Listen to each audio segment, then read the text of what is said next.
السلام عليكم ورحمة الله وبركاته. الحمد لله رب العالمين.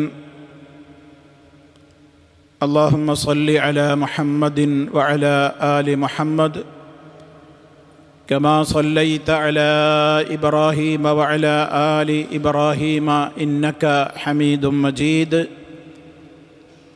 أما بعد فإن خير الكلام كلام الله وخير الهدي هدي محمد صلى الله عليه وسلم وشر الأمور محدثاتها وكل محدثة بدعة وكل بدعة ضلالة.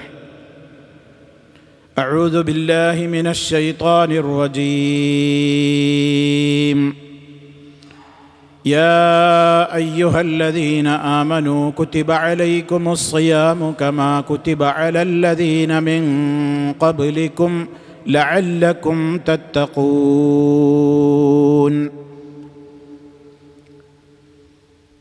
സ്നേഹമുള്ള സഹോദരി സഹോദരന്മാരെ, വിശ്വാസികളെ, പരിശുദ്ധ റമദാൻ നമ്മളിലേക്ക് കടന്നു വരാൻ ഇനി ഏതാനും ദിവസങ്ങൾ മാത്രമേ ഉള്ളൂ.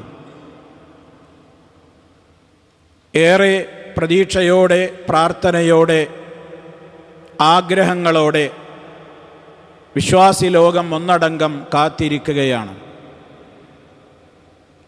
സ്വർഗകവാടങ്ങൾ മലർക്കെ തുറക്കപ്പെടുന്ന, നരക കവാടങ്ങൾ കൊട്ടിയടക്കപ്പെടുന്ന, മനുഷ്യരെ തിന്മയിലേക്ക് വിളിച്ചും നയിച്ചും കൊണ്ടുപോകുന്ന പൈശാചികമായ ദുർബോധനങ്ങൾക്ക് തളർച്ച ബാധിക്കുന്ന, ഓരോ രാത്രികളിലും പകലുകളിലും പ്രത്യേകം ദുആകൾക്ക് ഇജാബത്തുള്ള സമയങ്ങളുണ്ടെന്ന് പറയപ്പെട്ട പാപികളായ ധാരാളം ആളുകളെ എല്ലാ രാവുകളിലും നരകത്തിൽ നിന്ന് അല്ലാഹു അവരുടെ സിദ്ഖും ഇഖ്ലാസുമൊക്കെ പരിഗണിച്ചുകൊണ്ട് നരകത്തിയിൽ നിന്ന് മോചനം നടത്തിക്കൊണ്ടിരിക്കുന്ന രാവുകൾ എന്ന് വിശേഷിപ്പിക്കപ്പെട്ട, ദുആയുടെ മാസമെന്ന് അറിയപ്പെട്ട, ഖുർആനിൻ്റെ മാസമെന്ന് പറയപ്പെട്ടിട്ടുള്ള, സബറിൻ്റെ മാസമെന്ന് വിശേഷിപ്പിക്കപ്പെട്ടിട്ടുള്ള, അതേപോലെ തന്നെ റഹ്മത്തിൻ്റെയും കാരുണ്യത്തിൻ്റെയും പ്രവാഹം ധാരാളമായി നടക്കുമെന്ന് അറിയിക്കപ്പെട്ടിട്ടുള്ള, 1000 രാവുകളേക്കാൾ ശ്രേഷ്ഠതയുള്ള ഒരു രാത്രി കൊണ്ട് ധന്യമാണെന്ന് വിശുദ്ധ ഖുർആൻ തന്നെ ഒരു പ്രത്യേക അധ്യായം അവതരിപ്പിച്ചുകൊണ്ട് തന്നെ പറയപ്പെട്ടിട്ടുള്ള, ഇങ്ങനെ പറഞ്ഞാൽ ഒടുങ്ങാത്ത അനർഘമായ അമൂല്യമായ ഒട്ടേറെ മഹത്വങ്ങളുടെയും പുണ്യങ്ങളുടെയും പൂക്കാലമാണ്. ഇൻഷാ അല്ലാഹ് റബ്ബിൻ്റെ തൗഫീഖ് ഉണ്ടെങ്കിൽ നമുക്ക് പ്രവേശിക്കുവാനുള്ള, നമ്മോടടുത്ത് നിൽക്കുന്ന പരിശുദ്ധമായ റമദാൻ. പരിശുദ്ധ റമദാനിനെ വരവേൽക്കുന്നു, സ്വീകരിക്കുന്നു, വരവേൽക്കാൻ ഒരുങ്ങുന്നു എന്നുള്ളതൊക്കെ നിരന്തരമായി നമ്മൾ കേട്ടും കണ്ടും മനസ്സിലാക്കിയും കൊണ്ടിരിക്കുന്ന ഈ ഒരു സന്ദർഭത്തിൽ ഏറ്റവും വലിയ അർത്ഥത്തിലുള്ള തയ്യാറെടുപ്പുകൾ എപ്രകാരമായിരിക്കണം എന്നാണ് വളരെ ചുരുങ്ങിയ നിലക്ക് എന്നെയും നിങ്ങളെയും ഓർമ്മപ്പെടുത്തുവാനുള്ളത്. ഏറ്റവും നമ്മൾ ആദരിക്കുന്ന, ബഹുമാനിക്കുന്ന, ഇഷ്ടപ്പെടുന്ന ഒരു അതിഥി നമ്മുടെ വീട്ടിലേക്ക് കടന്നു വരുന്നു എന്ന് നമുക്ക് അറിയിപ്പ് കിട്ടിയാൽ അതിനുവേണ്ടി എപ്രകാരം നമ്മൾ ഒരുങ്ങും എന്നുള്ളത് ഇന്ന് ആരെയും പറഞ്ഞറിയിക്കേണ്ടതില്ലാത്തത്ര വ്യക്തമാണ്. അതിഥിക്ക് വേണ്ടി തയ്യാറെടുക്കുമ്പോൾ എല്ലാവരും പരിഗണിക്കാറുള്ളത്, അതിഥി തിരിച്ചു പോകുവോളം ആ വരുന്ന മാന്യന് ഇഷ്ടമുള്ളത് മാത്രം ചെയ്യുകയും അദ്ദേഹത്തിന് സന്തോഷകരമായ കാര്യങ്ങളും ഇടപെടലുകളും ഇടപാടുകളും മാത്രം നടത്തുകയും ആ മാന്യ വ്യക്തിത്വത്തിന് ഏതെങ്കിലും വിധത്തിൽ അരോചകമായി തീരുന്ന സർവകാര്യങ്ങളിൽ നിന്നും വിട്ടുനിൽക്കുവാനുള്ള നല്ല ശ്രദ്ധയുണ്ടാകണം എല്ലാവർക്കുമെന്നാണ് കുടുംബനാഥൻ കുടുംബാംഗങ്ങളോട് പ്രത്യേകം ഓർമ്മപ്പെടുത്താറുള്ളത്. അതിനേക്കാൾ വലിയ രൂപത്തിലുള്ള ഒരു വലിയ അതിഥിയാണ് നമ്മളിലേക്ക് കടന്നു വരുന്ന പരിശുദ്ധമായ റമദാൻ. അത് ലഭിക്കണേ എന്ന് പ്രാർത്ഥിച്ചുകൊണ്ടാണ് നമ്മുടെ ഈ ദിവസങ്ങളൊക്കെ കഴിഞ്ഞ് കടന്നുപോയിക്കൊണ്ടിരിക്കുന്നത്. ഒരു റമദാൻ നഷ്ടപ്പെട്ടു പോയാൽ വലിയ നഷ്ടം തന്നെയാണ്.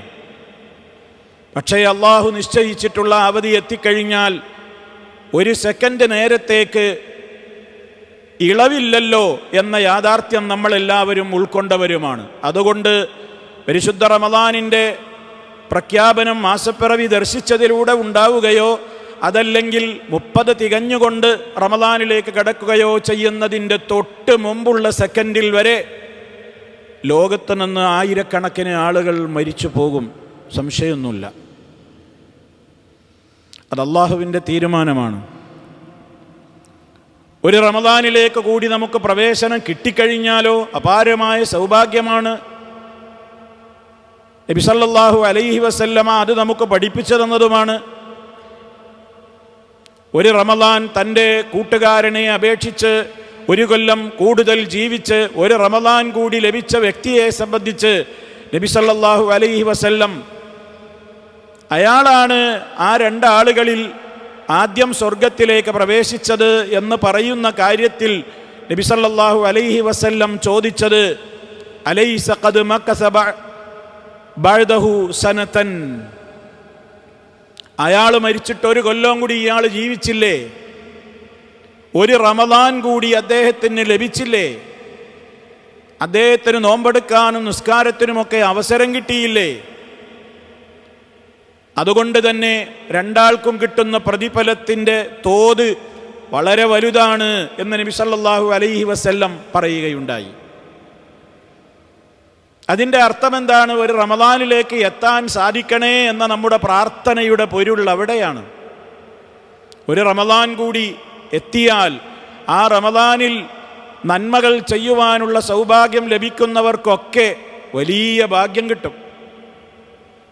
എന്നാലോ വമൻ ഹുരിമഹ, ആ സൗഭാഗ്യത്തിൽ നിന്ന് ആര് തടയപ്പെട്ടുവോ ഫഖദ് ഹുരിമൽ ഖൈറ കുല്ലഹ്, എല്ലാ നന്മകളും അവന് തടയപ്പെടും.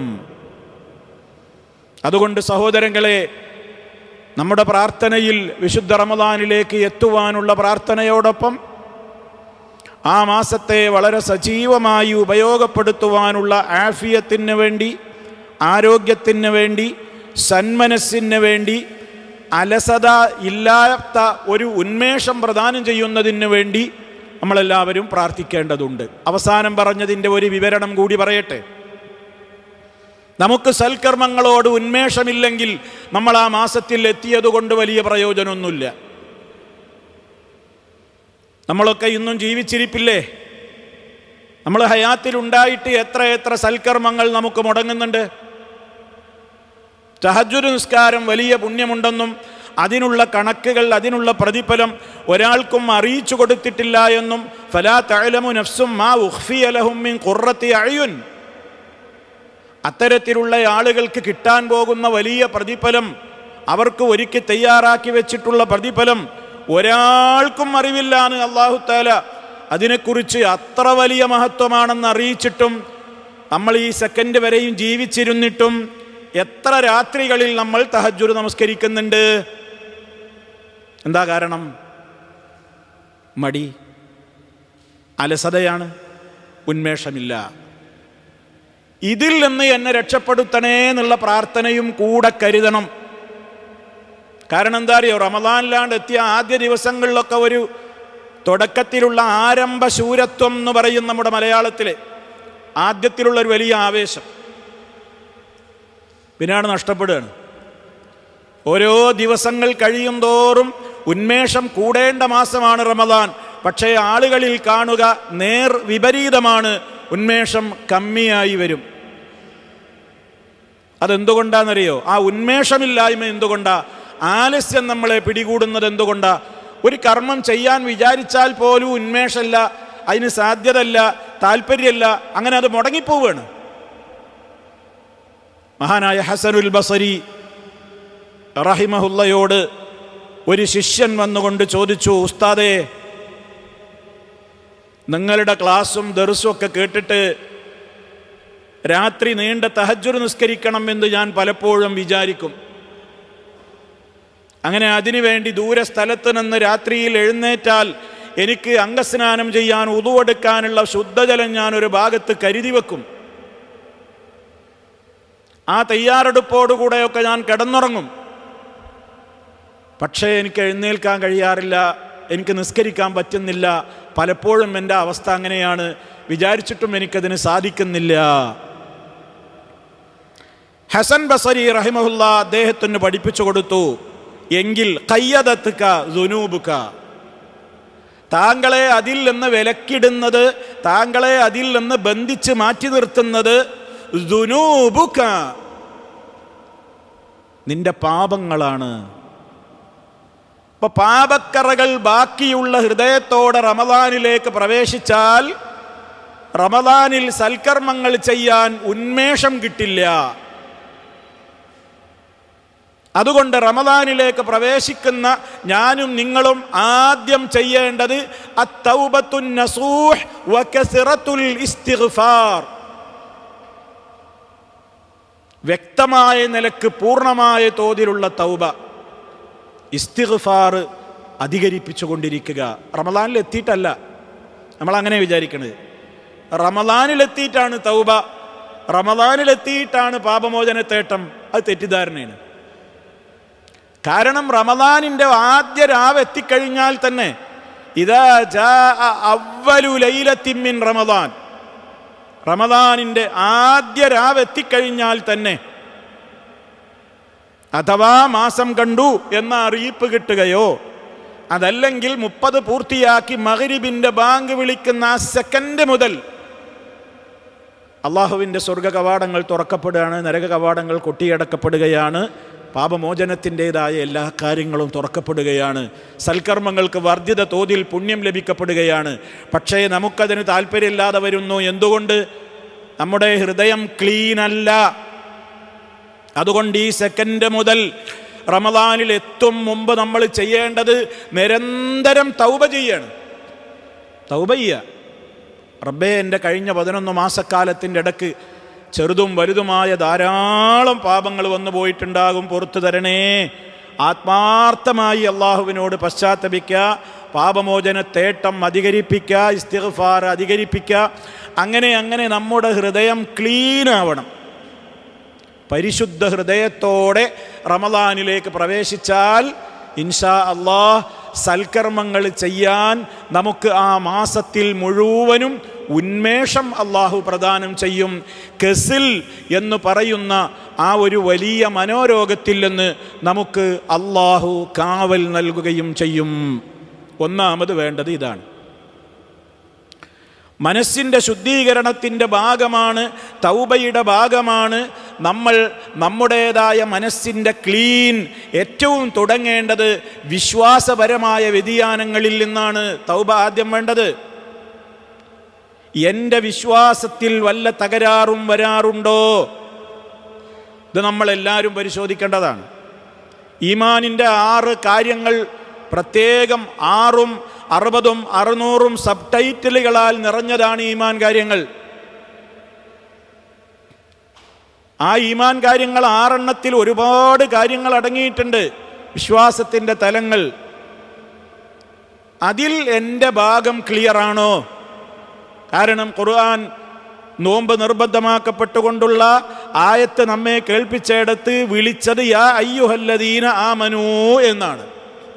വിശ്വാസികളെ, ആ വിളിക്ക് നമ്മൾ യോഗ്യത നേടിയിട്ടുണ്ടോ എന്ന പരിശോധനയാണ് റമദാനിൻ്റെ മുന്നൊരുക്കങ്ങളിൽ സുപ്രധാനമായ ഒരു മുന്നൊരുക്കം. ആ വിളിക്ക് ഞാൻ യോഗ്യനാണോ? ആ വിളി എന്താ എന്ന് തല ഉയർത്തി റബ്ബിൻ്റെ വചനത്തിലേക്ക് കയ്യും കണ്ണും കാതും കൊടുക്കാൻ ഞാൻ അർഹനാണോ? യാ അയ്യുഹല്ലദീന ആമനൂ എന്നാ വിളിക്കുന്നത്, യാ അയ്യുഹന്നാസ് എന്നല്ല. അങ്ങനെയാണെങ്കിൽ നമ്മളൊക്കെ എല്ലാവരും അതിൽപ്പെടും. യാ അയ്യുഹന്നാസ്, മനുഷ്യരേ എന്ന് പറഞ്ഞാൽ പിന്നെ ഈ നമ്മളെ ഈ മനുഷ്യൻ്റെ കോലുള്ള എല്ലാവർക്കും ആ വിളിക്ക് കേൾക്കാം. പക്ഷെ അള്ളാഹ് അങ്ങനെ വിളിച്ചിട്ടില്ല. അള്ളാഹ് വിളിച്ചത് എങ്ങനെയാ? യാ അയ്യുഹല്ലദീന ആമനൂ, സത്യവിശ്വാസികളെ, നിങ്ങൾക്കാണ് നോമ്പ് നിർബന്ധമാക്കപ്പെട്ടിട്ടുള്ളത്. അപ്പൊ നോമ്പ് നോൽക്കുന്നുവെങ്കിൽ നിങ്ങളുടെ അടിത്തറ ഭദ്രമാവണം. അത് ഈമാനാണ്. ഈമാൻ തികയണം. നിങ്ങളോടെ എനിക്ക് സംസാരിക്കാനുള്ളൂ, അല്ലാത്തവരിൽ നിന്ന് സ്വീകരിക്കുകയില്ല. ഇന്നമാ യതഖബ്ബലുല്ലാഹു മിനൽ മുത്തഖീൻ, തീർച്ചയായും അള്ളാഹു അമലുകൾ സ്വീകരിക്കുക മുത്തഖീങ്ങളിൽ നിന്ന് മാത്രമായിരിക്കും. ആ മാത്രം എന്നുള്ള അർത്ഥം കിട്ടിയത് ഭാഷാ പ്രകാരം ഇന്നമാ അതിന് മുമ്പിൽ വന്നതുകൊണ്ടാണ്. ഇന്നമാ യതഖബ്ബലുല്ലാഹ്, അള്ളാഹു സ്വീകരിക്കുന്നത് മിനൽ മുത്തഖീങ്ങളിൽ നിന്ന് മാത്രമായിരിക്കും. അപ്പൊ തഖ്വയോടുകൂടെ നമുക്ക് തഖ്വ നേടിയെടുക്കാനും നിലനിർത്താനുമുള്ള നോമ്പാകുന്ന പ്രവർത്തനങ്ങളിലേക്ക് പ്രവേശിക്കാൻ പറഞ്ഞപ്പോൾ വിളിച്ചത് ആരെയാണ്? മുഅ്മിനീങ്ങളെ. അവിടെ നമ്മൾ പരിശോധിക്കണം, എനിക്ക് ഈമാൻ കാര്യമൊക്കെ അറിയോ? അള്ളാഹുവിലുള്ള വിശ്വാസം എൻ്റെത് എപ്രകാരമാണ്? എനിക്ക് അള്ളാഹിൻ്റെ പേരെങ്കിലും മിനിമം അറിയോ? അള്ളാഹിനെ അറിഞ്ഞു എന്നൊരാൾ പറയലെങ്ങനെ? ഒരാൾ എന്നെ പരിചയപ്പെടുമ്പോൾ ആദ്യം എന്നോട് ചോദിക്കെന്താ, നിങ്ങളെ പേരെന്താന്ന്? ഞാനും നിങ്ങളും പരിചയപ്പെടുമ്പോൾ ആദ്യം ചോദിക്കും, നിങ്ങളെ പേരെന്താ? പരിചയപ്പെട്ട് തുടങ്ങുക അങ്ങനെയാണ്. ദീർഘകാലം ആളെ കണ്ടിട്ടുണ്ട്, പക്ഷെ പേരറിയില്ല എന്ന് പറഞ്ഞാൽ കേൾക്കുന്നവർക്കൊരു സുഖമില്ലല്ലോ. പേര് പോലും അറിയില്ല, പിന്നെ ആ പരിചയപ്പത്ര കാര്യമായിട്ട് നമ്മൾ അറിയില്ലല്ലോ. അല്ലാഹു സുബ്ഹാനഹു വ തആലയെ അറിയലാണ് ഏറ്റവും വിശ്വാസത്തിൻ്റെ ആദ്യപടിയെങ്കിൽ മഅരിഫത്തുൽ അബ്ദി റബ്ബഹു, ഒരടിമ തൻ്റെ യജമാനനായ റബ്ബിനെ അറിയലാണ് അവൻ്റെ വിശ്വാസത്തിൻ്റെ ആദ്യപടി എങ്കിൽ ആ റബ്ബിൻ്റെ നാമങ്ങളെങ്കിലും ചുരുങ്ങിയത് നമുക്കറിയാമോ? അള്ളാഹ്ക്ക് ഒരുപാട് നാമല്ലേ? അസ്മാഉൽ ഹുസ്ന എന്നുള്ള പേരിൽ നമ്മൾ എത്രയാ കേൾക്കാറുള്ളത്? ആ അസ്മാഉൽ ഹുസ്ന പഠിക്കൽ നിർബന്ധമാണ്, എങ്കിലേ സ്വർഗത്തിൽ കയറൂന്ന് അള്ളാഹിൻ്റെ റസൂല് പറഞ്ഞിട്ടുമുണ്ട്. നമ്മൾ ശ്രദ്ധിക്കുന്നില്ല. ആ അസ്മാകളൊക്കെ ആരെങ്കിലും മനഃപ്പാടമാക്കിയാൽ, അതനുസരിച്ച് ജീവിച്ചാൽ അവൻ സ്വർഗപ്രവേശനത്തിന് അർഹനായി എന്ന് മുഹമ്മദ് മുസ്തഫ സല്ലല്ലാഹു അലൈഹി വസല്ലം പറയുന്നു. ഞാനും നിങ്ങൾ നമ്മളുടെ സ്വന്തത്തോട് ചോദിക്കുക, എനിക്കെൻ്റെ റബ്ബിൻ്റെ പേരുകളിൽ എത്ര എണ്ണം അറിയാം? ഒരു കയ്യിലുള്ളത് തികച്ചു പറയാൻ പറ്റുമോ? രണ്ട് കൈയും കൂട്ടിയാൽ പറയാൻ പറ്റുമോ എന്നേ നോക്കേണ്ടതുള്ളൂ. ഇതിലപ്പുറം ചിലപ്പോൾ അറിയില്ല. എന്നാലോ ഒരു ഹദീസിൽ അള്ളാഹിൻ്റെ റസൂല് പറഞ്ഞത് എത്ര എണ്ണ? 99 നാമം. 100 എണ്ണുണ്ട് അള്ളാഹ്ക്ക് പേര് -1 അങ്ങനെ പറഞ്ഞത്. അതിൽ എത്ര എണ്ണം നമുക്കറിയാം? ഒന്നിനുമല്ല, ആരെയും കുറ്റപ്പെടുത്താനല്ല. നമുക്ക് നമ്മളെ റബ്ബിനെ അറിയേണ്ടത് എങ്ങനെയാണ്? എങ്ങനെ ഇപ്പോൾ ഈ അള്ളാഹിനെ അറിയാമെന്ന് പറഞ്ഞാൽ എന്ന സംശയത്തിന് മറുപടി ഞാൻ എന്നോട് നിങ്ങളോട് പറയണേ. നമ്മൾ ഫില്ല് ചെയ്യേണ്ട കോളം അവിടെ ഒരുപാട് ബാക്കി കിടപ്പുണ്ടെന്ന്. അള്ളാഹിനെ അറിയാനുള്ള മാർഗം എന്താണ്? ആദ്യം അള്ളാഹിൻ്റെ പേരെന്തൊക്കെയെന്ന് അറിയാം. നമുക്കിപ്പോൾ അള്ളാഹിൻ്റെ പേരെന്തൊക്കെയെന്ന് ചോദിച്ചറിയാൻ വകുപ്പില്ലല്ലോ. അത് മുത്ത് മുസ്തഫ ഇവിടെ പഠിപ്പിച്ച് തന്നിട്ടുണ്ട് അള്ളാഹിൻ്റെ നാമങ്ങൾ എന്തൊക്കെയാണ്. അത് 100മല്ല 100ൻ്റെ അപ്പുറവും കിടക്കും എന്ന് മറ്റു ഹദീസുകളിൽ കൊണ്ട് വ്യക്തവുമാണ്. അപ്പം ഇത് നമ്മൾ അറിയുന്നത് എന്തിനാ? അള്ളാഹിനെ അറിയാൻ. അള്ളാഹിനെ അറിഞ്ഞാലുള്ള 2 ഗുണങ്ങളെന്താ? ഒന്ന്, അള്ളാഹിനെ നല്ല പേടിയുണ്ടാവും, ഇഷ്ടമുണ്ടാവും. ഇഷ്ടത്തോടെയുള്ള പേടിയുണ്ടാവും. വെറും പേടി ഇഷ്ടമല്ലാതെ ഉണ്ടാവുമല്ലോ. ഇഷ്ടത്തോടെ അള്ളാഹിനെ പേടിയുണ്ടാവും. അത് അള്ളാഹിനെ അറിയുമ്പോഴേ ഉണ്ടാവുള്ളൂ. മഹബത്തോടെയുള്ള ഖശിയത്ത്, മഹബത്തോടെയുള്ള ഖൗഫ്, അത് അള്ളാഹുവിനെ അറിയുന്നവർക്കേ കിട്ടുള്ളൂ. അതിന് നമ്മളെ എല്ലാ നാമവും പഠിക്കണം. അള്ളാഹ്ക്ക് നമ്മളെ വലിയ ഇഷ്ടമാണെന്ന് അറിഞ്ഞാലോ നമുക്ക് അള്ളാഹിനോട് ഭയങ്കര ഇഷ്ടമാവും. അള്ളാഹിൻ്റെ പേരാണ് അൽ വദൂദ്. അൽ വദൂദ്, ഇന്ന റബ്ബി റഹീമുൻ വദൂദ്. തീർച്ചയായും എൻ്റെ രക്ഷിതാവ് റഹീമാണ്, വദൂദാണ് എന്ന് അള്ളാഹു തആല പറയുന്നു. അത് അവനെ ഇഷ്ടപ്പെടാനുള്ള ഒരു വദൂദ് എന്നുള്ള പേരാ. അത്ര ഇഷ്ടം അള്ളാഹ്ക്ക് നമ്മളെ ഇഷ്ടമായാലോ ലോകത്തുള്ള മോമിനീങ്ങളുടെ മനസ്സിലൊക്കെ നമ്മളോട് ഇഷ്ടം ഉണ്ടാക്കും. ആ ഇഷ്ടമുണ്ടാക്കാനുള്ള വഴി പോലും അള്ളാഹ് പറഞ്ഞത് എന്താണ്? അള്ളാഹിനെ ഇഷ്ടപ്പെടുത്തുന്ന പ്രവർത്തികൾ ചെയ്യാൻ. അതും എന്തെന്നെയാണ് കണ്ടീഷൻ? ഈമാനാണ്. ഇന്നല്ലദീന ആമനൂ വഅമിലുസ്സാലിഹാതി സയജ്അലു ലഹുമുർ റഹ്മാനു വുദ്ദാ. തീർച്ചയായും സത്യവിശ്വാസം ഉൾക്കൊണ്ടവർ, വഅമിലു സ്വാലിഹാത്തി സൽക്കർമ്മങ്ങൾ പ്രവർത്തിക്കുകയും ചെയ്തവരാരോ, സയജഅലു ലഹുമുർ റഹ്മാനു വുദ്ദാ, റഹ്മാനായ റബ്ബ് അവർക്ക് നിശ്ചയിച്ചു കൊടുക്കും, വുദ്ദാ സ്നേഹം നിശ്ചയിച്ചു കൊടുക്കും.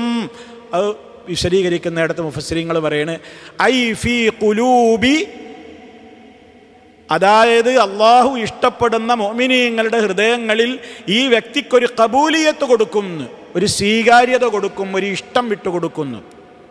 അള്ളാഹ് ഇഷ്ടപ്പെട്ട അങ്ങനെയാണ്. അള്ളാഹ് ഇഷ്ടപ്പെട്ട അള്ളാഹ്ക്ക് ഇഷ്ടമുള്ള പോലെ കൽബിൽക്കൊക്കെ അള്ളാഹ് ഈ ഇഷ്ടം പകരും എന്നാണ്. അങ്ങനെയാണ് വാനലോകത്ത് ജിബ്രീലിനോട് പറയും. ജിബ്രീൽ വാനലോകത്തുള്ള മലായിക്കത്തുകളോട് പ്രഖ്യാപന സമ്മേളനം നടത്തും. അവിടെ നിന്നിങ്ങോട്ട് ഭുവനലോകത്തുള്ള വിശ്വാസികളുടെ കൽബിലേക്ക് അതിൻ്റെ പ്രവാഹമുണ്ടാകും. ഇതൊക്കെ ഹദീസുകളിൽ നമ്മൾ കേൾക്കുന്നതല്ലേ. അപ്പം അവിടെയൊക്കെ നമ്മൾക്ക് ആ ഇഷ്ടം തോന്നണമെങ്കിൽ അള്ളാഹനെ അറിയണം. അള്ളാഹനെ അറിഞ്ഞില്ലെങ്കിൽ അള്ളാഹനെ പേടി ഉണ്ടാവില്ല, അള്ളാഹനെ ഇഷ്ടം ഉണ്ടാവില്ല. അള്ളാഹനെ പേടി ഇഷ്ടമൊന്നുമില്ലെങ്കിൽ എന്താണ് പ്രശ്നം? നമ്മൾ പടപ്പുകളെ പേടിപ്പിക്കും. ആരെങ്കിലും കാണുന്നുണ്ടോ, ആരെങ്കിലും കേൾക്കുമോ, ആരെങ്കിലും അറിയോ? അപ്പോൾ അവരെ മാത്രം കണ്ണടക്കുന്ന, അവരുടെ കാതിലേക്ക് എത്താത്ത, അവരുടെ ദൃഷ്ടിയിൽപ്പെടാത്ത ഇടങ്ങളിൽ ഞാൻ എത്തിയാൽ ഞാൻ തെറ്റിയും. നേരെ മറിച്ച് എനിക്ക് അള്ളാഹനെയാണ് ഇഷ്ടമെങ്കിലോ, ആരും എന്നെ പരിഗണിക്കേണ്ട, ആരും എന്നെ ശ്രദ്ധിക്കേണ്ട, എൻ്റെ റബ്ബ് എന്നെ സദാ നിരീക്ഷിക്കുന്ന റഖീബാണ്. കണ്ടോ, പേരൊന്നു വന്നു കഴിഞ്ഞു, റഖീബ്. എപ്പോഴും കാണും, എപ്പോഴും അവൻ റഖീബാണ്. എല്ലാം സമീയാണ്, കേൾക്കും. എല്ലാം കാണുന്ന ബസീറാണ്. എല്ലാത്തിനും കഴിവുള്ള ഖദീറാണ്. എല്ലാം അറിയുന്ന അലീമാണ്. നമ്മളോട് ഏറ്റവും വാത്സല്യാണ്, റഊഫാണ്, ഏറ്റവും വലിയ കാരുണ്യവാനാണ്. ഇങ്ങനെ അള്ളാഹനെങ്ങനെ മനസ്സിലാക്കും തോറും അള്ളാഹിനോടുള്ള അടുപ്പം, സ്നേഹം, ഇഷ്ടം ഇതൊക്കെ കൂടും. അതോടൊപ്പം ശിർക്ക് ചെയ്യാൻ പിന്നെ കഴിയൂല. കാരണം അള്ളാഹിനെ പറ്റി അങ്ങനെ മനസ്സിലാക്കി കഴിഞ്ഞാൽ പിന്നെ അവൻ്റെ ജീവിതത്തിൽ തൗഹീദ് ക്ലിയറാകും. അള്ളാഹ് മാത്രമേ എല്ലാം കാണൂ, എല്ലാം കേൾക്കൂ, എല്ലാം അറിയൂ എന്ന് വിശ്വാസം എനിക്ക് ഉറച്ചാൽ പിന്നെ അതുപോലെ വേറൊരു ശക്തി ലോകത്തുണ്ട് എന്ന് ആര് പറഞ്ഞാലും, എത്ര കൊലകമ്പം പറഞ്ഞാലും, എത്ര വലിയ ഹോജ പറഞ്ഞാലും ഞാൻ അംഗീകരിക്കൂല. കാരണം എൻ്റെ റബ്ബാണത് പഠിപ്പിച്ചു തരുന്നത്, അവൻ മാത്രമേ അങ്ങനെ ഉള്ളൂ. അപ്പം എൻ്റെ വിശ്വാസം ശരിയാകും. എത്രായിരം ജനങ്ങളുള്ള സമ്മേളനങ്ങളിൽ വെച്ച് അവർ പ്രഖ്യാപിച്ചാലും ശരി, നമുക്ക് കുലുക്കം വരൂല. എന്താ കാരണം? എൻ്റെ റബ്ബാത് പഠിപ്പിച്ചു തന്നത്. അപ്പം തൗഹീദ് ശരിയാകും, തഖ്വയും നന്നാകും. അള്ളാഹനെ അറിഞ്ഞാൽ, അള്ളാഹനെ അറിഞ്ഞ് ക്ലിയർ ആക്കിക്കൊണ്ട് വേണം റമദാനിലേക്ക് കടക്കാൻ.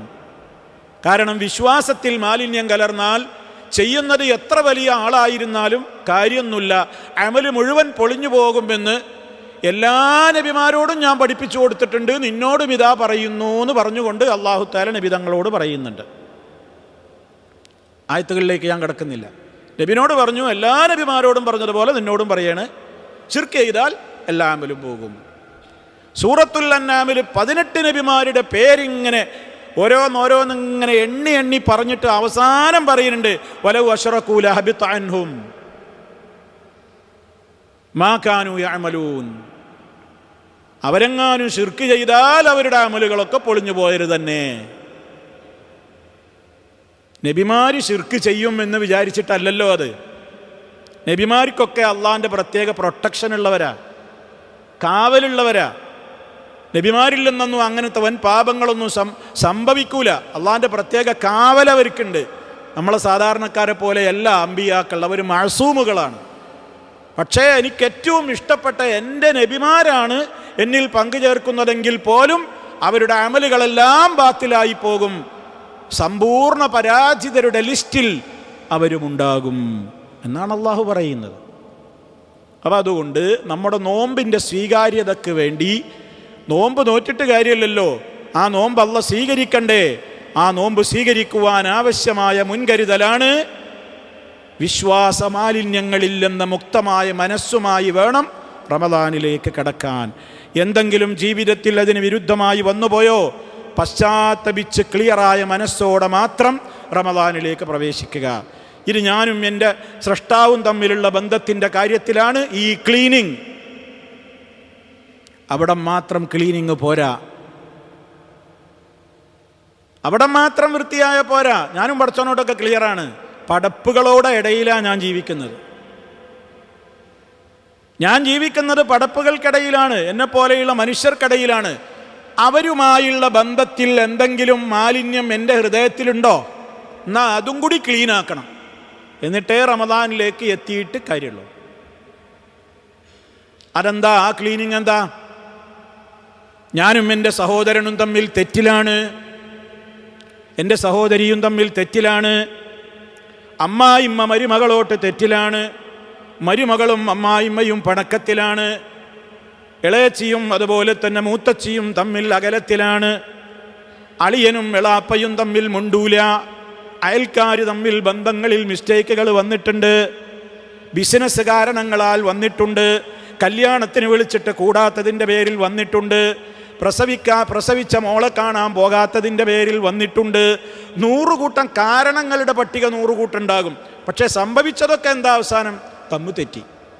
നല്ല ബന്ധമായിരുന്നു, ആ ബന്ധമൊക്കെ ആകുന്നു.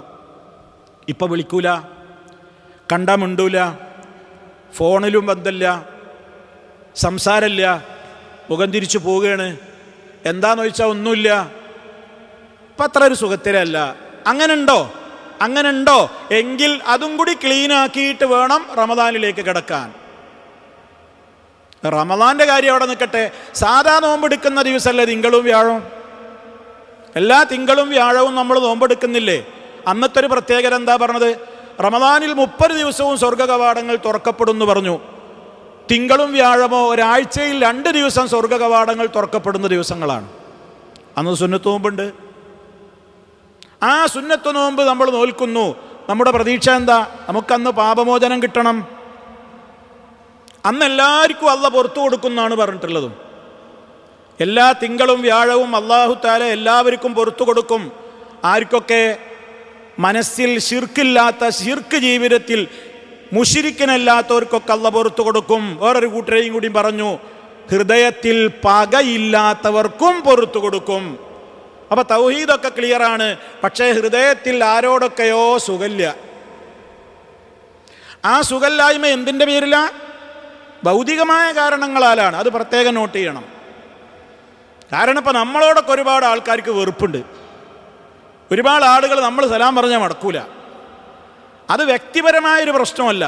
നമ്മൾ അള്ളാനെ മാത്രമേ വിളിച്ച് പ്രാർത്ഥിക്കുള്ളൂ, ബിദഅത്തുകളൊന്നും ചെയ്യൂല, എൻ്റെ റബ്ബിൻ്റെ ആ യഥാർത്ഥമായ തൗഹീദില്ലെന്ന് ഞാനൊരിക്കലും വ്യതിചലിക്കൂല എന്ന കണിശതയുള്ളതുകൊണ്ട് കുടുംബത്തിലാവട്ടെ, അല്ലാത്തവർക്കാകട്ടെ, പരിചയമുള്ളവർക്കാകട്ടെ, കേട്ടുകേൾവി ഉള്ളവർക്കാകട്ടെ ധാരാളം ആളുകൾക്ക് നമ്മളോട് വെറുപ്പുണ്ട്. അതൊക്കെ കൂടി ഇപ്പം തീർത്തിട്ട് റമദാനിലേക്ക് കിടക്കാൻ നമ്മളെ കൊണ്ട് പറ്റൂല. അത് തീരാൻ പോണ കേസല്ല. എന്താ കാരണം എന്നറിയോ? അവർ നമ്മളോട് മിണ്ടണമെങ്കിലും, നമ്മളോട് ചിരിക്കണമെങ്കിലും, നമ്മളോട് സംസാരിക്കണമെങ്കിലും ഒക്കെ അവർ പറയുന്ന ആദർശത്തിൻ്റെ ഒപ്പം നമ്മൾ കൂടിക്കൊടുക്കണം. മടവൂരാണ് ലോകം മുഴുവൻ നിയന്ത്രിക്കുന്നത് എന്ന് നമ്മൾ സമ്മതിച്ചു കൊടുത്താൽ അവർ നമ്മൾ സലാം പറഞ്ഞാൽ മടക്കും. ലോകം മുഴുവൻ നിയന്ത്രിക്കുന്നത് അള്ളയാണ് എന്നാ ഇപ്പം നമ്മൾ വിശ്വസിക്കുന്നത്. മുസ്ലിം ലോകം മുഴുവനും അങ്ങനെയാ വിശ്വസിക്കുന്നത്. അങ്ങനെയാ വിശ്വസിക്കേണ്ടതും. അറേബ്യൻ മുശ്രിക്കുകളുടെ നേതാവായ അബൂജഹിൽ പോലും വമൻ യുദബ്ബിറുൽ അംറ, ആരാണ് കാലം മുഴുവൻ, ലോകം മുഴുവൻ നിയന്ത്രിക്കുന്നത്, കാര്യങ്ങൾ മുഴുവനും ആരാണ് കൺട്രോൾ ചെയ്യുന്നത് എന്ന് ചോദിച്ചപ്പോൾ അല്ലാഹ് എന്ന് അവൻ പോലും പറഞ്ഞതാണ്. അങ്ങനെയുള്ള കടുത്ത അന്ധവിശ്വാസത്തിലേക്ക് ജനങ്ങളെ വിളിച്ചു കൊണ്ടുപോകുന്ന ആളുകൾ. ഞങ്ങളെ സമ്മേളനത്തിന് മുഴുവൻ നബിമാരും വന്നിട്ടുണ്ട്, എല്ലാവരും ഇവിടെ ഹാജരാണ്, ഞങ്ങളെ സമ്മേളനം അതുകൊണ്ട് തന്നെ അറഫയാണ് എന്നും പറഞ്ഞിട്ടുള്ള ആളുകൾ അങ്ങനെ തന്നെ ഞങ്ങളെ സമ്മേളനത്തിന് ലക്ഷത്തിൽ പരം അമ്പിയ ഔലിയാക്കന്മാരൊക്കെ വന്നിട്ടുണ്ട് എന്ന് വിശ്വസിച്ചാൽ നമ്മൾ സലാം പറഞ്ഞാൽ അവർ മടക്കും, ഇല്ലെങ്കിൽ മടക്കൂല, മുണ്ടൂല, തുടരൂല. ആ തെറ്റ് തീർത്തിട്ട് റമദാനിലേക്ക് കിടക്കാൻ പറ്റുമോ? പറ്റൂല. ഞാൻ പറഞ്ഞു വരുന്നത്, ആദർശപരമായിട്ടുള്ള തെറ്റുകളാണെങ്കിൽ ആ പിണക്കം തീർക്കാൻ നമ്മളെ കൊണ്ട് പറ്റൂല. അവിടെയും മാനുഷികമായ നിലക്കുള്ള ബന്ധങ്ങൾക്ക് നമ്മൾ ശ്രമിക്കണം. ഇതിൻ്റെ പേരിൽ മിണ്ടാതെക്കണവരുണ്ടോ? നമ്മളങ്ങോട്ടൊന്നാണ് വിളിച്ച് വർത്താനൊക്കെ ഒന്ന് പറയാം, എന്നിട്ടും താല്പര്യമില്ലേ? വേണ്ട. അതേ അവസരത്തിൽ നിന്ന് അതല്ല ഞാൻ പറയുന്നത്. മറിച്ച് അല്ലാഹു സുബ്ഹാനഹു വ തആല നമ്മളോട് പൊറുക്കൂല എന്ന് പറഞ്ഞിട്ടുള്ള ശിർക്ക് നമ്മൾ ചെയ്യാത്തതിൻ്റെ പേരിൽ നമ്മളോട് പിണങ്ങി പിരിഞ്ഞു നിൽക്കുന്നവരുമായി നന്നാകേണ്ട കടമ നമുക്കില്ല. നേരെ മറിച്ച് വ്യക്തിബന്ധങ്ങൾക്കിടയിൽ അകൽച്ച വന്നു പോയിട്ടുള്ള ആണോ പെണ്ണോ ഉണ്ടോ, ഉണ്ടെങ്കിൽ ഉടനെ തന്നെ നമ്മൾ അത് പൊരുത്തപ്പെടിക്കണം. ഈ ഹാളിൽ നിന്നാണ്ട് ഇറങ്ങിയേക്ക് എല്ലാവരും വിളിച്ചോളി, ആരോടെങ്കിലും തെറ്റുണ്ടെങ്കിൽ. എന്താ ഈ ഹാളിൽ നിന്ന് ഇറങ്ങിയേക്കെന്ന് വിളിച്ചോളെന്ന് പറയണം? എന്തുകൊണ്ടാ? റമദാൻ വന്നിട്ട് പോരെ, ഷഅബാൻ 30 പോരെ, അതുവരെ ഞാനും നിങ്ങളുണ്ടാവുന്ന എന്താ ഗ്യാരണ്ടി? മനസ്സിലായാൽ ആ നിമിഷം മുതൽ തിരുത്തുന്നവനാണ് മുഅ്മിൻ. മുഅ്മിനെ അപ്പം തിരുത്തും. വലം യുസിറു അലാമ ഫഅലൂന അല്ല പറയുന്നത്. അവർ നിലനിൽക്കുന്ന പാപത്തിൽ അവർ ഉറച്ചു നിൽക്കുകയില്ല, തുടരുകയില്ല, ഉടനെ ഇസ്തിഗ്ഫാർ നടത്തും എന്നാണ് മുഅ്മിനീങ്ങളുടെ ഗുണം. അപ്പം അതുകൊണ്ട് ആരോടെങ്കിലും വ്യക്തിപരമായി പിണങ്ങി നിൽക്കുന്നുണ്ടോ, ഉണ്ടെങ്കിൽ വിളിച്ച് സലാം പറഞ്ഞ് അങ്ങോട്ടും ഇങ്ങോട്ടും പറഞ്ഞ് സംസാരിച്ച് സന്തോഷത്തിൽ ഫോൺ വെക്കുക. റമളാനാ വരാൻ പോണത്, എനിക്കും സ്വർഗം കിട്ടണം, നിങ്ങൾക്കും സ്വർഗം കിട്ടണം, എൻ്റെ പാപങ്ങളും പൊറുക്കണം, നിങ്ങളുടെ പാപം പൊറുക്കണം. നമ്മൾ തമ്മിൽ എന്തെങ്കിലും ഒരു മിസ്അണ്ടർസ്റ്റാൻഡിങ്, ഒരു അകൽച്ച വന്നു പോയിട്ടുണ്ടെങ്കിൽ പൊറുക്കണേ. എൻ്റെ മനസ്സിലൊന്നുമില്ല കേട്ടോ, ക്ലിയറാണ്, നിങ്ങളുടെ മനസ്സും അതുപോലെയാണെന്ന് എന്നോടൊന്ന് ഇഖ്ലാസോടെ പറയണേ എന്നും പറഞ്ഞിട്ട് നിങ്ങളൊന്ന് ബന്ധം പുതുക്കി നോക്കൂ, ക്ലീനാകും. ക്ലീനാവുന്നു മാത്രമല്ല, വ ഖൈറുഹുമാ അല്ലദീ യബ്ദഉ ബിസ്സലാം. ശൈത്താൻ ഇടപെടുന്നൊരു മേഖലക്ക് അള്ളാൻ്റെ റസൂല് റിവാർഡ് പ്രഖ്യാപിച്ചിരിക്കുകയാണ്. ശൈത്താൻ ഇടപെടുക എന്താ അറിയോ? നന്നാണെന്ന് രണ്ടു കൂട്ടർക്കുണ്ട്. പക്ഷേ ആര് നന്നാവണം, ആര് തുടങ്ങണം? എനിക്കിപ്പോൾ എന്താ കുറവ്? എനിക്കിപ്പോൾ എന്താ ഓനെ കാണാൻ കുറവ്? ഓനെ കാണാൻ കുറച്ച് പൈസ അല്ലേ എനിക്ക് കുറവുള്ളൂ, അല്ലെങ്കിൽ ഓനെ കാണാൻ കുറച്ച് സൗന്ദര്യം എനിക്ക് കുറവുള്ളൂ, അല്ലെങ്കിൽ എന്താ എനിക്ക് കുറവ്? അപ്പോൾ ശൈത്താൻ പറയണ അങ്ങനെ അങ്ങോട്ട് പോകണ്ട, നന്നാവണമൊക്കെ നല്ലതാണ്, പക്ഷെ അങ്ങോട്ടാണ്ട് പോകാൻ മാത്രം ഇത്രയുണ്ട് പോരാത്തവരാരോ ആയോ? അവിടെയാ മുത്ത മുസ്തഫ ഇടപെട്ടുകൊണ്ട് പറയുന്നത് വഖൈറുഹുമാ അല്ലദീ യബ്ദഉ ബിസ്സലാം. ആ രണ്ടാളുകളുടെ കൂട്ടത്തിൽ ഏറ്റവും ഉത്തമനാരാണ്? അല്ലദീ യബ്ദഉ ബിസ്സലാം. പിണങ്ങിത്തെറ്റിപ്പിരിഞ്ഞ് നിൽക്കുന്നവരിൽ ആരോടാണോ ആദ്യം സലാം കൊണ്ട് തുടങ്ങുന്നതെങ്കിൽ അവനാണ് ആ രണ്ടിൽ ഉത്തമനായ മനുഷ്യൻ. സല്ലല്ലാഹു അലൈഹി വസല്ലം പറയാം. അപ്പം ഹൃദയം ക്ലീനാക്കാൻ പടച്ചവനുമായിട്ടുള്ള ബന്ധങ്ങളിൽ നമുക്ക് വന്നിട്ടുള്ളത് പരിപൂർണമായ തൗബയോടെ ക്ലീനാക്കുമ്പോൾ, ഇതേപോലെയുള്ള വ്യക്തിബന്ധങ്ങളിൽ വല്ലതും വന്നിട്ടുണ്ടെങ്കിൽ അത് ക്ലീനാക്കാതെ നമ്മൾ റമദാനിലേക്ക് കടന്നാൽ അള്ളാഹുവിൻ്റെ റസൂല് പറയാണ്, റബ്ബ് പറയും നമുക്ക് പാപമോചനത്തിൻ്റെ വിഷയത്തിൻ്റെ ഘട്ടമെത്തുമ്പോൾ ഈ രണ്ട് ആളുകളെയും അവിടെ അങ്ങ് പെൻഡിങ്ങിൽ വെച്ചേക്ക്. ഹത്താ യസ്തലിഹാ, അവർ രണ്ടാളും ഒന്ന് സന്ധിയിലാകുവോളം അവരുടെ പിണക്കം മാറട്ടെ, എന്നിട്ട് അവരുടെ കാര്യം പരിഗണിക്കാം. പിണക്കത്തിൽ തുടരുന്നുവെങ്കിൽ അള്ളാഹുവിൻ്റെ ഭാഗത്ത് നിന്ന് മഗ്ഫിറത്ത് നമുക്ക് കിട്ടൂല, നന്നാകുന്നത് വരെ കിട്ടൂല. നന്നായാൽ റബ്ബിൻ്റെ റഹ്മത്ത് നമുക്ക് കിട്ടും, മഗ്ഫിറത്ത് കിട്ടും. നീ ഞാനും നിങ്ങളും ആലോചിക്കുക, അത് വേണോന്ന്.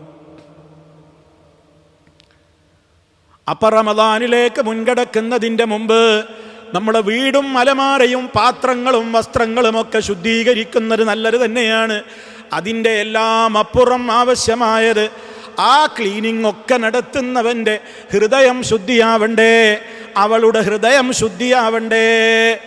അത് ക്ലീനാകാനുള്ള മാർഗമാണ് പടച്ചവനുമായിട്ടുള്ള ബന്ധത്തിൽ വന്ന മാലിന്യങ്ങളെ ക്ലീനാക്കണം. പടപ്പുകളുമായി വന്നിട്ടുള്ള ബന്ധങ്ങളിൽ വന്നിട്ടുള്ള മാലിന്യങ്ങളും ക്ലീൻ ചെയ്തുകൊണ്ട് നമ്മൾ റമദാനിലേക്ക് പ്രവേശിക്കണം.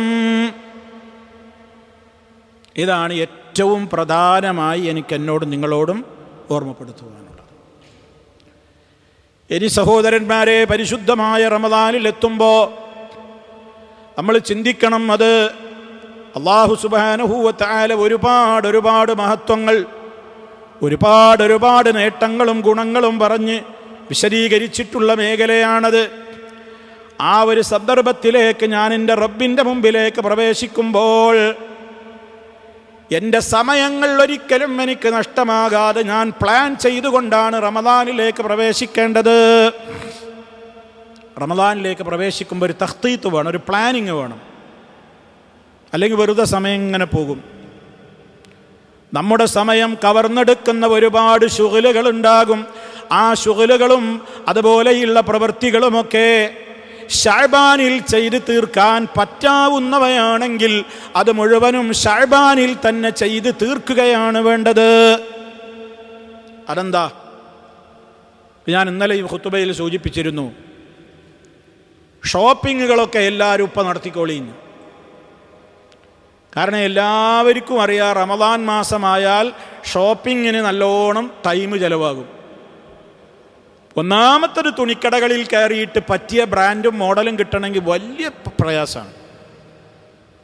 മോൾക്ക് പറ്റണത് വാപ്പാക്ക് പറ്റൂല, ഏട്ടന് പറ്റിയത് അനുജന് പറ്റൂല, ഭാര്യയ്ക്ക് പറ്റിയത് ഭർത്താവിന് പറ്റൂല, ഭർത്താവിന് പറ്റിയത് ഭാര്യയ്ക്കും പറ്റൂല. അങ്ങനെ കറങ്ങാണ്. അതുകൊണ്ട് എല്ലാവരും എന്ത് ചെയ്തോളൂ, ഇനിയുണ്ട് 2-3 ദിവസം കൂടി. 3 ദിവസം ഉറപ്പാ. ഞായർ, തിങ്കൾ, ചൊവ്വ, ബുധൻ ചിലപ്പോൾ, വ്യാഴം ഉറപ്പ്. 2-3 ദിവസം കൂടിയുണ്ട്. ഷോപ്പിംഗ് ഒക്കെ ചെയ്തോളി. ഷോപ്പിംഗ് എന്ന് പറഞ്ഞാൽ മെയിനായിട്ട് നമ്മൾ ഷോപ്പിൽ ഇറങ്ങി ഇതിനെ ഈ പെരുന്നാൾ സാധനം വാങ്ങാൻ തന്നെ. അതുകൊണ്ട് അത്തരത്തിലുള്ള ഷോപ്പിംഗ് ഒക്കെ ഇപ്പം തന്നെ നടത്തുക. നാട്ടിലേക്ക് പണം അയക്കുന്നവരൊക്കെ കുടുംബത്തിലേക്ക് ഇപ്പം തന്നെ ഡ്രാഫ്റ്റുകൾ പോയിക്കോട്ടെ. എല്ലാവരോടും പറയാ, എല്ലാവർക്കും വേണ്ട പെരുന്നാൾ ഡ്രസ്സൊക്കെ ഇപ്പം തന്നെ എടുത്തോളി. റമദാനായ നമ്മളെ വീട്ടിൽ നിന്ന് ഷോപ്പിങ്ങിന് ഇറങ്ങരുത്. അത് പറയാ. എന്തിനാ നിങ്ങൾ ഷോപ്പിങ്ങിന് ഇറങ്ങിയതിന്? ഇവിടെ പ്രശ്നമൊന്നുമില്ല. ഏറ്റവും വിലപ്പെട്ട സമയമാണ് റമദാനിൽ. 2.5 മില്യൺ സെക്കൻഡാണെന്നാണ് കണക്കൂട്ടി പറയുന്നത്. 2.5 മില്യൺ. എത്ര സെക്കൻഡാ? എത്ര മണിക്കൂറാണ്? എത്ര ദിവസമാണ്? ഏതെല്ലാം വിധത്തിലാണ്? കൃത്യമായി സഹോദരങ്ങളെ, അപ്പോൾ നമ്മൾ വളരെ ഗൗരവത്തോടു കൂടി നമ്മളത് മനസ്സിലാക്കിയിരിക്കണം. ഓരോ സെക്കൻഡും വിലപ്പെട്ടതാണ്. അത്രയേ ഉള്ളൂ. നമ്മളെ സമയം ഓരോരുത്തർക്കും റമദാനിൽ ഇത് മുമ്പ് ചെയ്യായിരുന്നു എന്ന് നമ്മുടെയൊക്കെ മനസ്സ് വിളിച്ചു പറയുന്ന ഏതെല്ലാം കാര്യങ്ങൾ നമ്മുടേതായ റമദാനുകളിൽ നമ്മുടെ മുൻ പരിചയങ്ങളിലുണ്ടോ അതൊക്കെ നേരത്തെ ചെയ്യാമെന്നാണ് ഞാൻ പറഞ്ഞതിൻ്റെ ഉദ്ദേശം. ഒരു ഡ്രസ്സ് എടുക്കലും മറ്റു കാര്യങ്ങളൊക്കെ നേരത്തെ ചെയ്യാം. ഇനിയിപ്പോൾ നമ്മളോട് പറയും ഇയാൾ ഏത് നൂറ്റാണ്ടുകാരനാണ്, പെരുന്നാളിന് ആ സമയത്തുണ്ടാകുകയിൽ അപ്പോഴല്ലേ അതിൻ്റെ ബ്രാൻഡ് ഇറങ്ങുക, അത് ഇപ്പോൾ കിട്ടുമോ? താനല്ലപ്പോൾ എല്ലാവർക്കും പറയണ്ടാവുക. നമ്മളോട് ഒരുപാട് ആൾക്കാർ അങ്ങനെ ചോദിച്ചു. കുത്തുബിയിൽ ഞാനത് പറയും കൂടി ചെയ്തു, എന്നിട്ടും ചോദിച്ചു. ഫുള്ള് കേൾക്കണീൻ്റെ ഒപ്പം ദേഷ്യം പിടിച്ചിട്ടേ ഫുള്ള് ഞാൻ ശേഷം പറയുന്നുണ്ട്. അപ്പം ഇയാൾ മൗലവി നിങ്ങളെ ഏത് നൂറ്റാണ്ടിലാന്നൊക്കെ ചോദിക്കുന്നു പറഞ്ഞിട്ട് ഞാൻ പറഞ്ഞു, എന്നിട്ടും ചോദിച്ചു. നിങ്ങളെന്ത് വർത്താനായി പറയണം, അതിൻ്റെ ബ്രാൻഡ് കിട്ടില്ല. അപ്പം നിങ്ങൾ കുത്തുമ്പോൾ ഫുള്ള് കേട്ടില്ലേ? ആവേശം കൊണ്ടേ പെട്ടെന്ന് മെസ്സേജ് അയച്ചതാണ്. അപ്പം ഈ നോക്കി നിങ്ങളിത് പറയേണ്ട ആവശ്യമുണ്ട് എന്നിപ്പോൾ മനസ്സിലായില്ലേ? എല്ലാവരും അതാ പറയണേന്ന്. അതിന് പറ്റിയ ബ്രാൻഡ് അപ്പോഴല്ലേ ഇറങ്ങുള്ളൂ. ചുരിദാർ നിങ്ങൾ ഇപ്പോഴത്തെ മോഡലാണ്. അപ്പോൾ ഒരു മാസമല്ലേ? എന്ത് ബ്രാൻഡ്? സ്വർഗത്തിലെ ഒരു തട്ടം, ഒരു പെണ്ണിൻ്റെ തുണി തലയിലിടുന്നൊരു തട്ടം, ഖൈറും മിന ദുനിയാ വമാ ഫീഹാ, അവിടെയുള്ള ഒരു പെർഫ്യൂം, അവിടെയുള്ള ഒരു സുഗന്ധം, എത്രയാ സ്വർഗത്തെപ്പറ്റി അള്ളാഹുവിൻ്റെ റസൂൽ വർണ്ണിച്ചത്. അത് കിട്ടാനാ ഒരു സെക്കൻഡ് വിലപ്പെട്ടതാണ്. അതിനിങ്ങനെ ട്രാഫിക്കിലും അവിടെ ഇവിടെയും കറങ്ങിയിട്ട് പോകണ്ട. അതുകൊണ്ട് എല്ലാവരും ഷോപ്പിംഗ് ഇപ്പോൾ ചെയ്തോളി. 2,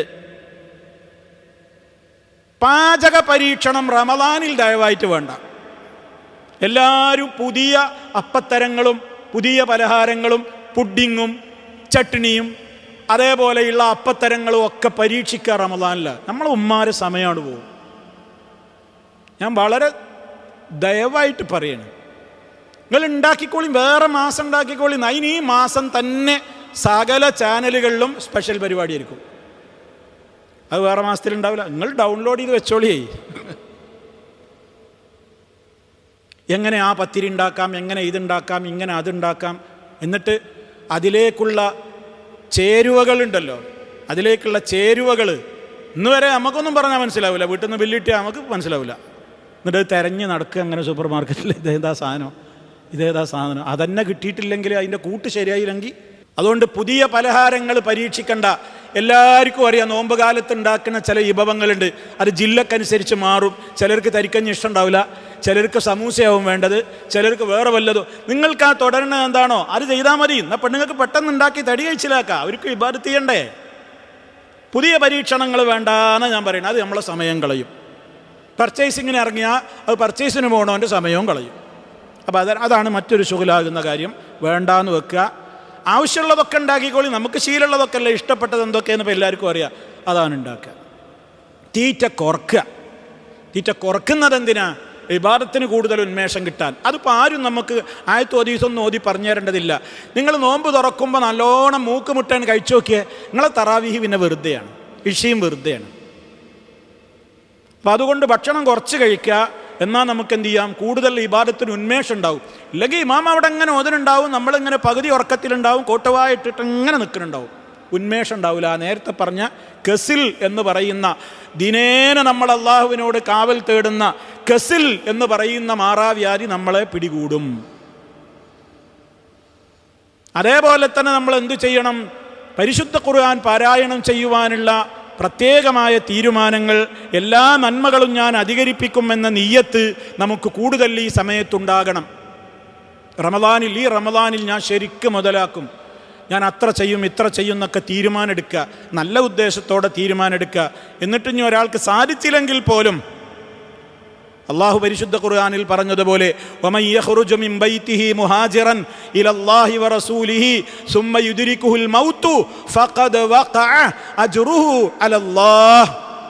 അള്ളാഹു തആല പറയുന്നു, ആരെങ്കിലും മദീനയിലേക്ക് അള്ളാഹുവിൻ്റെ പ്രീതി ഉദ്ദേശിച്ചുകൊണ്ട് അള്ളാഹുവിൻ്റെ റസൂലിൻ്റെ ദീന് പഠിപ്പിച്ച ആദർശത്തിൻ്റെ വളർച്ചയ്ക്ക് വേണ്ടി ആരെങ്കിലും മദീനയിലേക്ക് മക്കയിൽ നിന്ന് ഹിജറ പോയാൽ എന്നിട്ടവന് പൂർത്തിയാക്കാൻ സാധിച്ചില്ല, വഴിക്ക് വെച്ചിട്ടവൻ മരണപ്പെട്ടാൽ പോലും, മദീനയിൽ എത്തിയില്ലെങ്കിൽ പോലും അവനുള്ള പുണ്യം സ്ഥിരപ്പെട്ട് കഴിഞ്ഞു.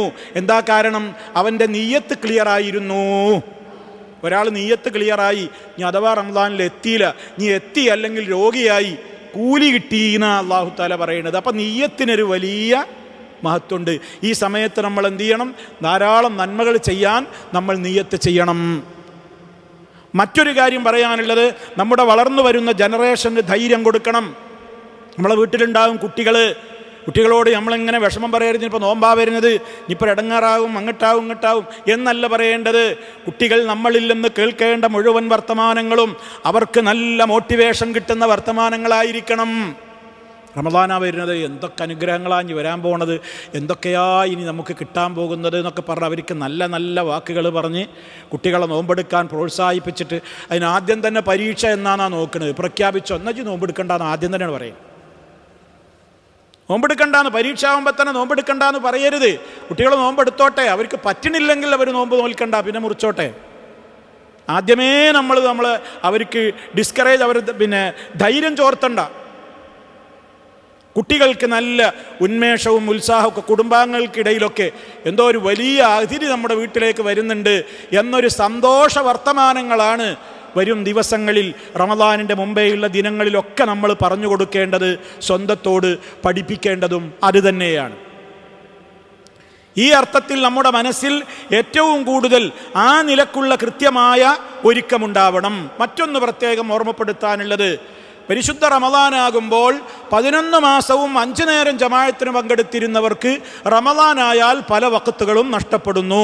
അതിൽ പ്രധാനപ്പെട്ട ഒരു വഖത്താണ് മഗ്രിബ്. മഗ്രിബ് ജമാഅത്തിന് ആണുങ്ങൾ പലരും പോകൂല. എന്താ കാരണം? നോമ്പ് തുറക്ക് വിളിച്ചിട്ടുണ്ട്. നോമ്പ് തുറക്ക് ക്ഷണിക്കുന്നവരോട് പറയുക, എൻ്റെ മഗ്രിബ് ജമാഅത്ത് നഷ്ടപ്പെടും വിധത്തിലാണോ നിങ്ങളുടെ നോമ്പ് തുറ ക്രമീകരിച്ചിട്ടുള്ളതെങ്കിൽ ദയവായി എന്നെ വിളിക്കരുത്. കാരണം ഇന്ന് വരെ 11 മാസവും ഞാൻ മഗ്രിബിന് പള്ളിയിൽ ജമാഅത്ത് നിസ്കരിച്ചവനാണ്.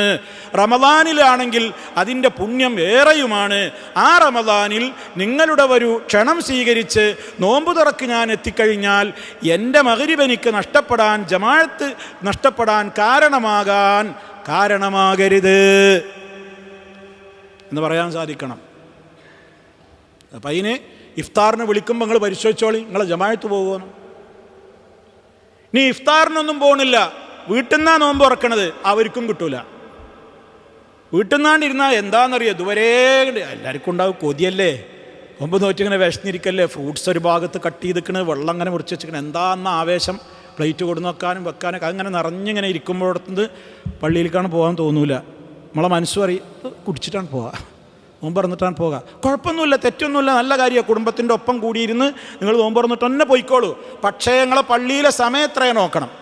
നിങ്ങൾ നോമ്പ് തുറന്നിട്ടാണ്ട് എത്തുമ്പോൾക്ക് അവിടെ ജമാഅത്ത് കയ്യോ, 1-ാം സഫ് പോകുമോ, അതൊക്കെ നോക്കിക്കോളി. കാരണം 1-ാം സഫ് അത് കിട്ടണ എപ്പോഴാണ്? റമദാനിലാണ്.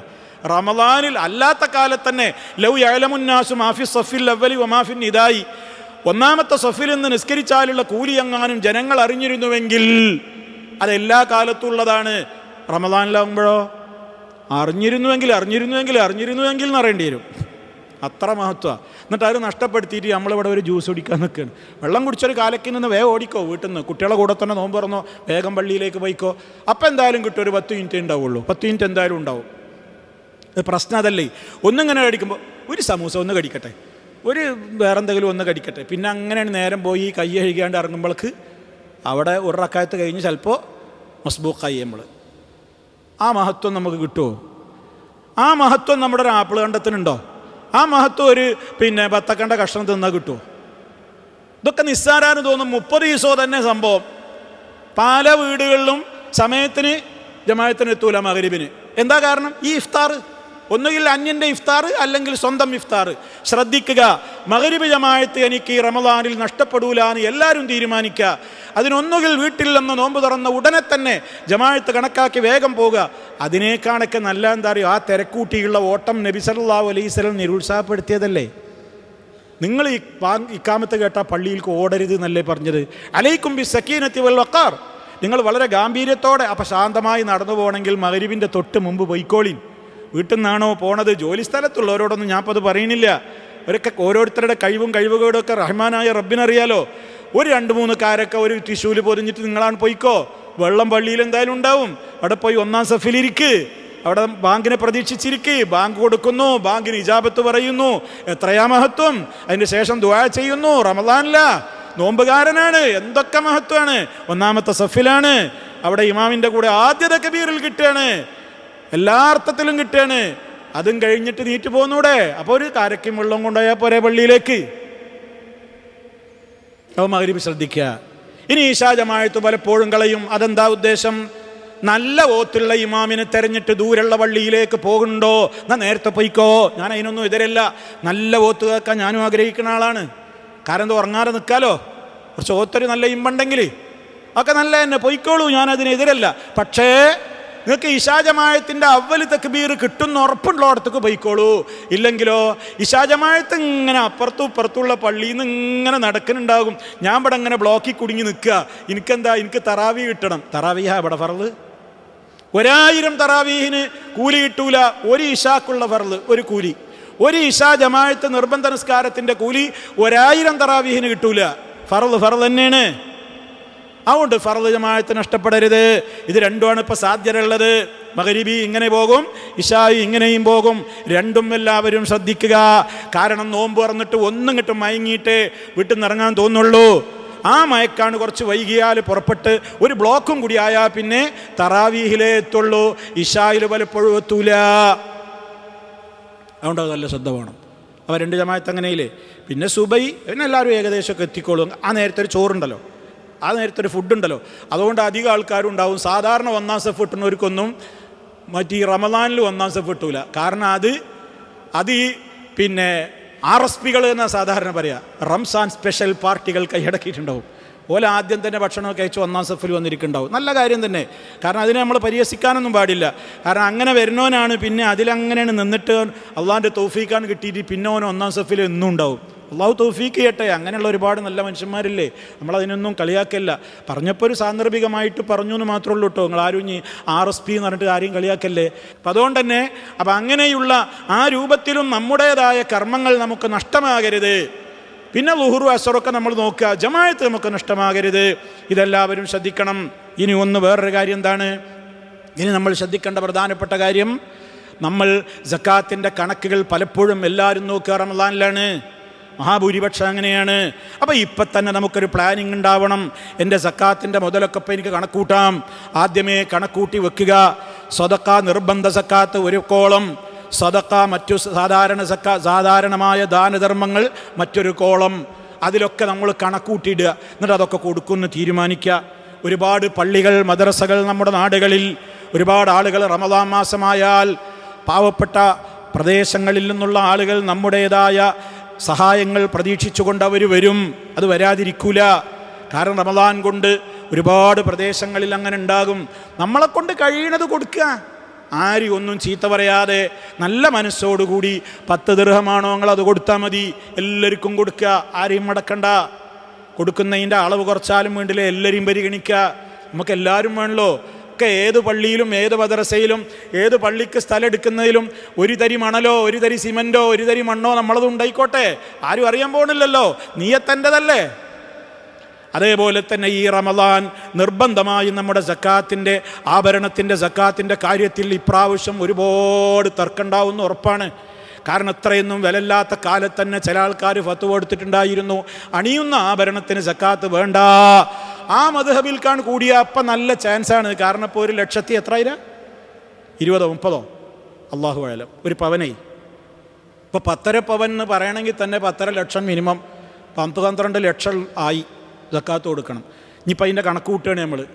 പണ്ട് 10 പവൻ്റെ ഇങ്ങനെ ഇല്ലായിരുന്നു, ഇപ്പോൾ 10 പവൻ എന്ന് പറയുമ്പോൾ എത്ര 12 ലക്ഷത്തിൻ്റെ മുതലാളിയായി ഞാൻ. മുതലാളിച്ചിയായി, മുതലാളി എന്ന് പറഞ്ഞൂടാ, മുതലാളിച്ചിയായി. അത് ഞാൻ പറയാൻ കാരണം എന്താ അറിയോ, സക്കാത്തിൻ്റെ കണക്ക് വരുമ്പോൾ മാത്രം ആണുങ്ങളെ നിങ്ങൾ പെണ്ണുങ്ങളോട് പറയരുത് അതാ എൻ്റെതാണ്. സക്കാത്തിൻ്റെ കണക്ക് കൂട്ടുമ്പോൾ പറയും അതാ എൻ്റെതാ, എനിക്ക് ബാധ്യതയൊന്നുമില്ല. ആയിക്കോട്ടെ എൻ്റെതാണല്ലേ, എൻ്റെ ആങ്ങളൊക്കെ വീട് വെക്കുന്നുണ്ട്, ഞാൻ അതിനൊരു 5 ഭാഗം കൊണ്ടുപോയിട്ട് പണയം വെക്കട്ടെ, വിൽക്കട്ടെ, അത് എൻ്റെതാ. അപ്പം അത് എൻ്റെതാണ്. അവളത് കൈകാര്യം ചെയ്യാനൊരുങ്ങുമ്പോൾ അത് എൻ്റെതാന്ന് പറയാ. സക്കാത്തിൻ്റെ കാര്യം വരുമ്പോൾ അത് എൻ്റെതാന്ന് പറയാ. ഈ ഇരട്ടത്താപ്പ് നമുക്ക് പാടില്ല. അതാദ്യം തീരുമാനിച്ചോളി ആരതാ പൊന്നേന്ന്. കാരണം സക്കാത്ത് നിർബന്ധമാകുന്നതിൻ്റെ ഒന്നാമത്തെ ഷർത്ത് എന്താണ്? അൻ യകൂന മാലിക്കൻ, അവൻ ആ മുതലിൻ്റെ ഉടമയാകണം. ആരാ ഉടമ? അയാളാ സക്കാത്ത് കൊടുക്കേണ്ടത്. ആരാണോ ഉടമ അയാളാ സക്കാത്ത് കൊടുക്കേണ്ടത്. അപ്പോൾ സക്കാത്ത് കൊടുക്കാൻ ആരാണോ സ്വർണത്തിൻ്റെ ഉടമ എന്ന് വീട്ടിൽ മുഷാവറ നടത്തി തീരുമാനിച്ചോളി. ആരാ ഉടമ, ആനാണോ ഉടമ എന്നാ. അപ്പോൾ ഞാനിങ്ങനെ ഇപ്പോൾ കൊടുക്കുക, പൊട്ടിയതും പൊളിഞ്ഞതും വളഞ്ഞതൊക്കെ ആയ വളയും കമ്മലൊക്കെ ഉണ്ടാവും, ഇതുകൊണ്ടായിട്ടാണ് വിറ്റാളി.